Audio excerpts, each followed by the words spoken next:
ရှင်မြတ်နဲ့ခရစ်တော်ရဲ့သတင်းကောင်းကိုဓမ္မတော်ကြီးတွေအကြတကလိုက်လံဟောကြားကြတယ်လူမျိုးတကာတို့ကိုသာသနာတော်မှာလက်ခံလာကြတယ်လူတွေတုံးနဲ့တူပေါင်းသင်းဆက်ဆံတဲ့ချိန်မှာတူတာလေးတွေမှာအလွယ်တကူပေါင်းတတ်သလိုမတူညီတာချင်းအငင်းပွားတတ်တယ်ဆက်ဆံရတာခက်တယ်တယောက်ညှိရတာခက်တယ်ညှိနှိုင်းပြီးဆိုရင်အသားကျတယ်စကားတခွန်းအစနားနဲ့ကြားတာနဲ့စိတ်ထဲမှာခဏလေးစဉ်းစားပြီးတော့မှလက်ခံတယ်လက်မခံဘူးဆိုတာကိုဆုံးဖြတ်တဲ့သဘောလေးတွေပေါ့အဲ့တော့သာသနာမှာလည်းနောက်ပိုင်းလူအစ်တွေဝင်လာတယ်လူမျိုးပေါင်းစုံဝင်လာတဲ့ချိန်မှာသူတို့နဲ့အတူဘာသာစကားပေါင်းစုံဝင်လာတယ်ဒီဘက်အုပ်စုနားမလဲတဲ့စကားကိုသူတို့ကပြောလာတယ်အဲ့ဒီချိန်မှာတချို့ကထုံးစံတိုင်းပေါ့စကားနားထောင်လို့ကောင်းတယ်ဆိုပြီးတော့သူတို့စကားကိုမေးတယ်သူတို့စီကသင်တယ်အဲ့လိုမျိုးတခါလေကြာတော့လဲဘေးကကိုနားမလဲတဲ့စကားပြောရင်မကြိုက်ကြဘူးဘာတွေတင်းပြောနေလဲမသိဘူးဘာတွေသူတို့အုပ်စုဖွဲ့နေကြလဲမသိဘူးဆိုတော့တန်တရားတွေနဲ့မကြိုက်ကြတာလည်းရှိပါမယ်တယောက်ရဲ့နေပုံထိုင်ပုံစားပုံတောက်ပုံကိုနဲ့မတူဘူးဆိုရင်သူတို့ကတမျိုးဆိုတော့နည်းနည်းထင်းသလိုတခါတလေဆက်စုတဲ့လူတွေကလည်းသူတို့နဲ့သွားနေပြီးတော့သူတို့စားတွေစားကြည့်ကောင်းတယ်ပြုတယ်ဆိုပြီးတော့အဲ့လိုမျိုးလေးတွေပေါင်းရင်ပေါင်းမယ်ကံရင်ကံမယ်ဆိုတဲ့သဘောတွေလူတိုင်းဝိုင်းမှာအများတန်းရှိဒီနေ့ကသာသနာမှာထင်ရှားတဲ့ Council of Jerusalem ပေါ့နော် Jerusalem မြို့ရဲ့တန်ခါရတကယ်စီဝေးတစ်ခုကိုကျင်းပခဲ့ကြတယ်ရှင်ပေထရုရှိတယ်ယာကုပ်ရှိတယ်ပေါလုဘာနာဘာတို့တကယ်တမန်တော်ကြီးတွေအကြီးတွေအကုန်လုံးစုံတဲ့အစည်းအဝေးတစ်ခုသာသနာရေးပုဂ္ဂိုလ်တွေစုပေမဲ့တကယ်ကြည့်ရင်တော့သာသနာရေးကိစ္စနဲ့ပတ်သက်ပြီးတော့ဝိဝါဒခွဲပြားတဲ့ကိစ္စမျိုးတွေတော့သိမတွေ့ရအောင်ဒါပေမဲ့ကျမ်းစာမှာရှင်ပေထရုတို့ယာကုပ်တို့ပြောသလိုပဲဒီဖျားရဲ့နှုတ်ကပတ်တော်ကိုလက်ခံတော်သူတိုင်းမှာလက္ခဏာတွေကတပုံစံနဲ့ဖြစ်ဘာမှဖျားသခင်ဘက်ကကွဲပြားတာမရှိဘူးတရင်ကောင်းကိုဟောကြားတယ်ဂျူးမဟုတ်တဲ့လူတွေလည်းလက်ခံတယ်သူတို့ဘမှာဆူတောင်းတော့သူတို့အကျိုးခံစားရတယ်ဖျားရဲ့နာမတော်နဲ့ကုသခြင်းမင်္ဂလာကိုခံစားရရှိကြတယ်ဟဲလနစ်တွေဂရီတွေသူတို့တွေလည်းရွေးချယ်ခံရတဲ့ဂျူးလူမျိုးနီးလူပဲတရင်ကောင်းကိုဟောကြားပြီးခရိယန်သာသနာကိုလက်ခံလာတဲ့ချိန်မှာကျေးဇူးတော်တပြေးညီတဲ့အားလုံးခံစားရတာတွေ့ရတယ်လို့ရှင်ပေထရုတို့ယာကုပ်တို့ကိုရိုက်ကထွက်ဆိုတာကိုတွေ့ရတယ်ဒါဆိုရင်ဘာသာရေးပုဂ္ဂိုလ်တွေကဘာတွေ့စီဝေးရတယ်လဲဆိုရင်အခုနဆွစလုံးကပြောတယ်လူကျင့်ဝတ်တွေနေပုံထိုင်ပုံဝတ်ပုံစားပုံနဲ့ပတ်သက်ပြီးတော့အစိမပြေတာလေးတွေဘယ်ဖွဲ့စည်းမှုဆိုအမြဲတမ်းရှိတတ်တယ်မတူညီသောလူများစုစည်းနေရမှာရှိတတ်တယ်ခေတ်ကာလပြောင်းလဲတဲ့ပုံမှာလည်းပြောင်းလဲမှုတွေရှိတတ်တယ်အဲ့တော့လူကျင့်စဉ်နေထိုင်တဲ့ပုံမှာကွဲပြားခြင်းနဲ့ပတ်သက်ပြီးတော့ဒီခေတ်ထိကျွန်တော်ကြည့်မယ်ဆိုလို့ရှိရင်နှမျိုးနှစားကိုအစွန်းတစ်ခုကိုတွေ့ရလိမ့်မယ်အဲ့တော့ဒီနေ့တမန်တော်တွေစီကံသတ်မှတ်ပြီးတော့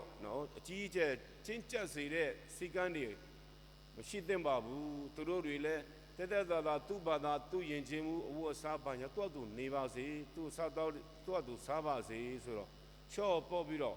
နှုတ်နှစ်ဖက်လုံးဝအစင်မပြေဘူးလို့ထင်ရတဲ့ဟာတွေကိုပဲညှိနှိုင်းဖို့ဆိုပြီးတော့စီကံသတ်မှတ်လိုက်အဲ့ဒီထဲမှာအခုနဂျူးလူမျိုးတွေကသွေးဆိုတာဖျားနဲ့ဆိုင်တယ်သွေးကိုလူမစားဘူးဒါကြောင့်မလို့လဲလီးပြီးတော့သွေးကို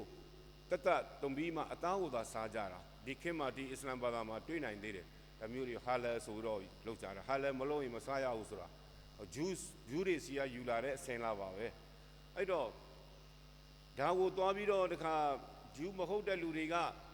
ဒီတိုင်းစားတောက်တင်ဂျူးတွေအတွက်ကကြည့်ရတာအရန်စိတ်ကျဉ်ကျက်တာပေါ့နော်အဲ့ဒါမျိုးတွေခဲစစ်ဖြစ်စေတယ်အဲ့ဒါကာမဂုဏ်မှု၌ကျူးလွန်ခြင်းဒါအိမ်အောင်သွားမွေးချစ်သူရည်စားနေတဲ့ဟာကိုမလုပ်ရဘူးလို့တတ်မြစ်တာမဟုတ်ဘူးနောက်ပိုင်းကက်သလစ်သာသနာမှာတိတိလေးရစာပြည့်ရှိတယ်လို့ဒါသတ်မှတ်တော်လည်းခက်တကယ်တော့ယူရာကကိုယ့်ရဲ့လူလုကလူလူစီကံနဲ့နေအိမ်အောင်တွေကအိမ်အောင်ရေးသစ္စာရှိဆိုတဲ့အခြေခံပေါ်မှာသွေးဖဲပြီးတော့သူတို့ဘာရဲ့တာမယာသူများအိမ်အောင်စုဖြည့်ဆည်းခြင်းတင်းယူခြင်းစသည်တွေမတရားမှုတွေမကျူးလွန်ဖို့ဆိုတော့ကာမဂုဏ်ကျူးလွန်ခြင်းနဲ့ပတ်သက်တဲ့စီကံတွေကလူအတိုင်းဝိုင်းကိုပြိုကွဲစေအဲ့ဒါကြောင့်မလို့အဲ့ဒါနဲ့ပတ်သက်တဲ့စီကံတွေကိုလည်းသူတို့သတ်မှတ်တယ်အစားတောင်းနဲ့ပတ်သက်တဲ့တချို့စားစာတွေတော့အဲ့လိုမျိုးတွေနောက်အဲ့ဒီခေတ်တုန်းကနတ်တွေပူဇော်ပတ်တာပညာအစားစာတွေနော်ဘုရားသခင်ရဲ့ဆောင်းဝဲတော်မှာစားတဲ့လူတွေအဲ့ဒီဟာတွေကိုတော့မစားကြနဲ့ဆိုပြီးတော့အဲ့လိုမျိုးလေးတွေအရန်တယောက်ဂတောက်ကစားဖြစ်စေတဲ့ဟာတွေကိုသာ တားမြစ်ပေးခဲ့တယ်ဘာသာရေးနဲ့ပတ်သက်ပြီးတော့ဘာမှပြဿနာမရှိဘူးဒီအချက်လေးတွေကိုကြည့်မယ်ဆိုရင်ဒီခေတ်အထိကျွန်တော်တို့ကြည့်ဥပမာစားသောက်နဲ့ပတ်သက်လာပြီးတော့သွေးမသွန်နဲ့တော့သွေးသွန်တယ်ဆိုတော့လယ်လီပြီးမှစားတယ်ဆိုတာမျိုးတွေပေါ့ကျွန်တော်တွေ့ဘူးတာကတကယ်စားသောက်မရှိတဲ့တောင်ပေါ်ဒေသတွေမှာဆိုရင်တွေ့တဲ့ကောင်မလောင်ကိုပြစ်သက်စားတာပဲ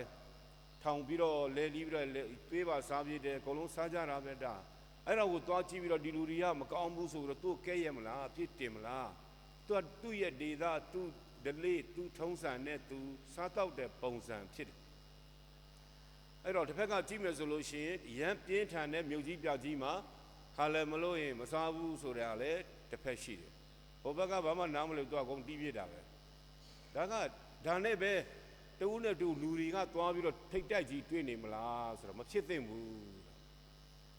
အလုံးတဲ့စီမီစီကမျိုးတတ်မှတ်တဲ့ခေတ်ကာလနဲ့ပြောင်းလဲတယ်ဥမာကမုံနဲ့ပတ်သက်ပြီးတော့စိတ်ဓမ္မတွေးတာဘာသာတိုလီမိုလီယာစာအပြည့်ရှိတယ်လို့တတ်မှတ်တဲ့ဘာသာရေးစီကံတစ်ဖက်ကလိုအပ်တယ်ဒီထဲမှာကြည့်မယ်ဆိုရင်လူချင်းဝတ်တွေကိုနှစ်ဖက်စွန်းရောက်ဆွဲလောကီနဲ့ကြည့်မယ်ဆိုလို့ရှိရင်ဒီအိမ်တော်သောင်းမွေးလိမ်မှုဆိုင်ရာတွေအိမ်တော်သောင်းမွေးဆိုင်ရာတွေလူငယ်ပြိုလူပြိုတွေမှာအဲ့ဒါကိုပဲစီးပွားရေးအကြီးစားလုပ်ငန်းအဖြစ် KTV တွေကာရာအိုကေတွေမဆာပါလက်ပညာမျိုးတက်ပြီးတော့အလားတွေပြင်နေတဲ့မော်ဒယ်ပြန်ပွဲဆိုပြီးတော့ဒါပုံမှာပဲစီးပွားရေးလုပ်ငန်းကြီးအကြီးပဲမိတ်ကပ်တွေဘာတွေလောက်တာတို့လူတွေကိုပြုတ်ပြင်းတာတို့မျက်စိခွဲစိတ်ခန္ဓာကိုခွဲစိတ်ပြုတ်ပြင်းတာတို့စီးပွားရေး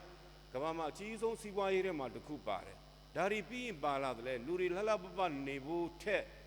အဲ့ဒါကိုမှီပြီးတော့ဒီခုနအိမ်အောင်သားမွေးလိမ်မှုဆိုင်ရာတွေမှာစီကံချိုးပေါက်ပြီးတော့ကျုံဝတ်တွေကိုချိုးပေါက်ခြင်းကစီးပွားရေးလုပ်ငန်းတစ်ခုလို့အားပေးအောင်မြောက်ပြုတဲ့လုပ်ငန်းတွေလည်းရှိနေပြန်ဒါကိုထိမ့်ပေးတာကဘာသာရေးဖြစ်တယ်အစိုးဒီဘက်ကဘာသာရေးကြတော့စိတ်အလိုလိုက်ပြီးတော့ဗျံပရာနေတာစီးပြက်ကံပြက်နေတာမဖြစ်သင့်ဘူးဆိုပြီးတော့တရားဓမ္မတွေဟောကြားသလိုတန်းပီယာနေခါအားလျော်စွာစီကံတွေတတ်မှတ်ပြီးတော့နေကိုပေးနော်ဒါကျုံဝတ်နဲ့မကိုက်ရတာတွေနေပေးယဉ်ကျေးမှုနဲ့မကိုက်တာတွေမြမယဉ်ကျေးမှုနဲ့မစီလျော်တာတွေဆိုတာဆိုပြီးတော့အမျိုးတော့ကျွန်တော် Facebook line မှာမျိုးတွေ့ရတယ်တစ်ဖက်ကကြက်ပေးရတယ်တစ်ဖက်ကတော့ဟိုဘက်ကလည်းစီမက်ကမ်းမဲ့တခုအဲ့လိုမျိုးလေးတွေတော့အမြဲတမ်းရှိနေမှာပဲအဲ့တော့တမန်တော်တွေဒီနေ့အစည်းအဝေးထိုင်ရခြင်းကဘာသာရေးနဲ့ပတ်သက်ပြီးတော့ဘာမှမရှိဘူးဘာဖြစ်လို့သခင်ဖျားပေးတဲ့ခုနတမန်ကျမ်းစာမှာဧဝံဂေလိကျမ်းမှာကြားလိုက်တာကတော့ချစ်ချင်းမြတ်တာဆိုတဲ့ပညာတစ်ခုပဲသူပေးခဲ့တယ်ဒီကိုပဲခရစ်ယာန်ယောဂန်ကျမ်းမှာတေတို့ရဲ့ဝမ်းမြောက်ခြင်းအားလုံးဝမ်းမြောက်ဝမ်းသာနဲ့စီလုံးဖြစ်ဖို့တဲ့ငါဤချစ်ချင်းမြတ်တာနဲ့တည်နေပါတဲ့ဘုရားရဲ့ချစ်ချင်းမြတ်တာကိုလက်ခံတော်သူဘယ်လူမျိုးပြီးသူဆိုဝမ်းမြောက်ခြင်းကပြည့်စုံနေမှာပဲဖြစ်တယ်ဘုရားရဲ့ချစ်ချင်းမြတ်တာဘုရားသားသမီးချစ်တယ်ဆိုအပြည့်မမြင်ဘူးအကောင်မလောင်လေးဖြတ်တက်ဖြတ်စားရတယ်ပါတယ်ဆိုတော့ကိုအိမ်မှာမွေးထားတဲ့ကိုချစ်တဲ့ကြောင်တို့ခွေးတွေကိုတတ်စားမလားမလုပ်ဘူးချစ်လို့ဒါပဲကြွားတယ်အဲ့ဒါမျိုးတွေကိုသားသမီးကဘလောက်ပြည့်လို့အပြည့်မမြင်ခြင်းဘူးသူများဘေးလို့ဆုံးမရင်တော့မကြိုက်ခြင်းဘူးအဲ့ဒါမျိုးတွေကိုချစ်ချင်းမြတ်တာရှိရင်ဥပက္ခတရားဆိုတာလိုက်လာတယ်တိခနိုင်တယ်ခွင့်လွှတ်နိုင်တယ်နားလည်ပေးနိုင်တယ်အလားတူကိုချင်းစာစိတ်ထားမဲ့သူကသူများသားသမီးသူများရဲ့ကိစ္စကိုလည်းချစ်ချင်းမြတ်တာ၌နားလည်ပေးနိုင်တယ်သူဖြစ်လာတယ်ဒါကြောင့်မလို့ဒီကျမ်းစာကိုကျွန်တော်ကြည့်မယ်ဆိုလို့ရှိရင်ဘာသာရေးမှာလည်းအဖွဲ့အစည်းစုတဲ့နေရာမှာကျင့်ဝတ်နဲ့ဆိုင်တာလေးတွေကွဲပြားမှုတော့ရှိမှာပဲတချို့မှာသင်္ကန်းတွေပါတွေဝတ်ပြီးတော့မိစားဟောတယ်တချို့ကဒါစတိုးလေးနဲ့ဖြစ်သွားတယ်တချို့ကအင်ဂျီနဲ့ဘောင်းမီနဲ့လာပြီးတော့ဟိုလေးဆုပ်ပြီးတော့အမြင်မတော်သလိုစိတ်ထဲမှာတော့တမျိုးတော့ဖြစ်တာပေါ့နော်မိစားမဟိုဟာလိုတယ်ဒီဟာလိုတယ်ဥမာမိစားမခေါင်းလောက်မထိုးရင်ပြည့်ရှိလားဆိုတော့မျိုးကစားအရင်တော့ကလိန်းဆိုကလုံးဥညွတ်တာပေါ့အိမ်ငိုက်တဲ့လူတော်မှထပြီးတော့မျက်စိဖွင့်ပြီးတော့ဖျားကြောတာပေါ့ခေါင်းလောက်ထိုးရင်အဲ့လိုမျိုးတွေဒါတွေကတတ်မှတ်ချက်လေးတွေပါပဲယုံကြည်ချက်မခုသွားပြီးတော့ဘာမှထိပါတာမရှိဘူးအဲ့ဒါမျိုးတွေကိုကျွန်တော်ခွဲခြားမြင်နိုင်ရမယ်အဲ့တော့ချုပ်ပြောရရင်တော့ဘာသာရေးနဲ့ပတ်သက်ပြီးစူးစီးတဲ့နေရာမှာမတူညီတာလေးတွေရှိမှာပဲမတူညီတော့တနည်းအားဖြင့်ရှေ့ကကျင့်သုံးတဲ့ရှေ့ထုံးလဲမဖယ်နဲ့ဆိုတဲ့အတိုင်းပဲဈေးသုံးလဲမလွယ်နဲ့မြန်မာစကားလိုပဲထုံနှန်းစင်လာဟူသည်လူတွေအတွက်အားပေးအောင်မြောက်ကောင်းကျိုးဝမ်းမြောက်စေတဲ့ချစ်ချင်းမြတ်တာအခြေခံတဲ့ဟာကိုသာသနာ့ကအမြဲတမ်းဆောင်းလျှောက်ပေးသလိုနောက်တော့လဲသာသနာ့ကကက်သလစ်သာသနာတော်ကမကြာခဏဒီနေ့ တက္ကရာ48-50မှာယေရုရှလင်မြို့မှာတမန်တော်တွေစုပြီးတော့စီဝေးပြီးတော့ပြုပြင်ပြောင်းလဲမှုလုပ်ပေးသလိုကျွန်တော်တို့သာသနာတော်ကြီးကလည်းအမြဲတမ်းအစည်းအဝေးတွေလုပ်နေတယ်ပုတ်လေယုတ်ကူတက်လာပြီးတော့နိုင်ငံမှာအခုဒါဒီလနောက်ဆုံးပတ်ဆိုဗမာပြည်ဆရာတော်တွေအကုန်လုံးရောမကိုသွားမယ်သူတို့ဆွေးနွေးကြတယ်3 ရက်ဆွေးနွေးပြီးတော့ပြုပြင်ပြောင်းလဲကောင်းတာလေးတွေကိုတုံးတက်ပြီးတော့အမြဲတမ်းပြောင်းလဲမှုလုပ်ပေးလျက်ရှိတယ်ဒါဒီနေ့ဆိုလို့ရှိရင်အောက်တိုဘာလမှာတကဘာလုံးမှာရှိတဲ့ကာလီနယ်တွေအကုန်အနားယူတာတွေရောလုပ်တာတွေခေါ်ပြီးတော့အကြီးစားမူဝါဒခုနပေထရုတို့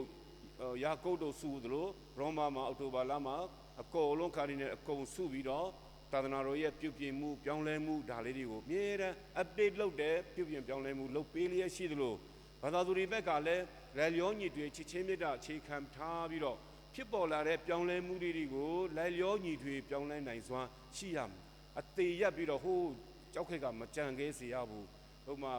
ခေဥပြုကိုဝယ်ခြင်းပြောင်းလဲမှုလုပ်ရင်ကောင်းပါတယ်စံသိမှုကောင်းပါတယ်ဆိုတာရှိရမယ်ဘုန်းကြီးတစ်ပါးပြောင်းလာတယ်ဆိုလို့ရှိရင်သူ့မှာပါလာတဲ့ဘာတွေကောင်းတာတွေရှိမယ်အဲ့ဒီအကိုလက်လျောညီတွေကိုပြောင်းလဲမှုတစ်ခုရှိရမယ်ဟောဆရာတော်ကြီးတွေပြောင်းတယ်ဆိုလို့ရှိရင်သာသနာအုပ်ချုပ်မှုတွေပြောင်းလာပြီးဆိုရင်အဲ့ဒီပုံမှာလဲကျွန်တော်လက်လျောညီတွေပြောင်းလဲနိုင်တဲ့ရှိရမယ် flexible ပြောင်းပြောင်းစွာပြောင်းလဲသောသူအတွက်ကတကဘာလုံးကသူ့ရဲ့မိတ်ဆွေတွေဖြစ်တယ် rigid တဲမှာပြီးတော့ငါလို့နေသောသူကတဖြည်းဖြည်းကျင်းပြီးတော့ကိုယ့်ရဲ့အတန်းဝိုင်းတစ်ခုတည်းပါယက်တည်နေရတဲ့ကျင်းမြောင်းတဲ့လမ်းစဉ်ကိုရှောက်သွားနိုင်တယ်ဒါကြောင့်မို့တမန်တော်ရဲ့ဒီနေ့စီဝေးပြီးတော့ဆုံးဖြတ်ချက်ဆင်လာကိုကြည့်ပြီးကျွန်တော်သာသနာမှာမိသီးရမဆိုမိသူကိုမဆိုလက်လဲစွာကြိုးစိုးလက်ခံတဲ့သူစိတ်သားဖန်ရှင်များဖြစ်အောင်ကြိုးစားကြပါစို့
ညီကောင်မောင်နှမပေါင်းတို့အနန္တတကုတော်ရှင်ဖခမီတော်ဖရာသည်ကျွန်တော်နှင့်တင်တော်ဤပူဇော်စကားကိုကြည်ပြစွာလက်ခံတော်မူပါရန်ဆုတောင်းကြပါ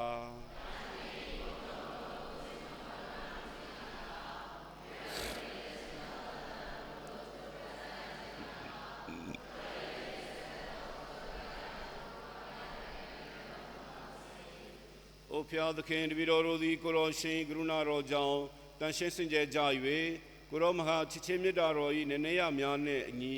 ရှင်သန်နိုင်ကြရန်ဤပူဇော်တကားရများနှင့်အတူတကွတပည့်တော်တို့ဤဆုတောင်းမြတ်များကိုလက်ခံပါမည်အကြောင်းတပည့်တော်တို့သခင်ခရစ်တော်မြည်ပြည့်တောင်းလျှောက်ကြပါသည်ဖျားဖျားသခင်ဤတင်တော်နှင့်ရှိပါစေဖျားသခင်အားအာယုံပြုကြလောကျွန်တို့ရှင်ဖျားသခင်ကိုကျေးဇူးတင်ကြစို့အိုရှင်မြတ်တန်ရှင်တော်မူသောဖာနနာတို့တော်ရှင်ထာဝရဖျားတပည့်တော်သခင်ခရစ်တော်မြည်ပြည့်ကိုတော်ရှင်ကျေးဇူးတော်များကိုကာလာဒီတော်မူဖော်ထုတ်ချီးမွမ်းခြင်းသည်အမှန်မြဖြစ်ပြောတော်မူဖြစ်ပေသည်တပည့်တော်ဖို့ကျေးဇူးတော်တိုးပွားရာကြောင်းလည်းဖြစ်ပေသည်ခရစ်တော်သခင်သည်မိမိကိုယ်ကိုပါစကာသုံးရတော်ဖြစ်ပူဇော်သောအခါတော်ရများတွင်မူကားကိုတော်ရှင်အားတပည့်တော်ထခါနာချီးမွမ်းထိုက်ပေသည်ခရစ်တော်သခင်သည်မကောင်း၏ခြေပြေပူဇော်ခြင်းများကိုလက်ဝါးကတိုင်မွန်နာမိမိကိုယ်ကိုပူဇော်တော်မူခြင်းဖြင့်မှန်တကယ်ပြည့်စုံစေတော်မူ၏တပည့်တော်ကိုကဲ့ချွတ်အံသောငါမိမိကိုယ်ကိုလည်းကိုတော်ရှင်အားအနံပူဇော်တော်မူရာတွင် မိမိကိုယ်တိုင်ယဟန်မိမိကိုယ်တိုင်ပူဇော်ရာပလင်မိမိကိုယ်တိုင်ပူဇော်တကားရာဖြစ်တပါးရီဆောင်ရွက်တော်မူ၏သို့ဖြစ်၍ကဘာသူဘာသာပေါင်းတို့သည်ပါစကာပွဲတော်ကြောင့်လွန်စွာမင်းထောင်ဝါရဝမ်းမြောက်ကြကုန်၏ဂျာနမန်ပူချေပေါင်းတို့သည်လည်းကိုတော်ရှင်ရှဘုံတော်ကိုတန်ဒီချင်းမွန်းလျက်အစမပြတ်ကြွေးကြော်ကြသည်မှာ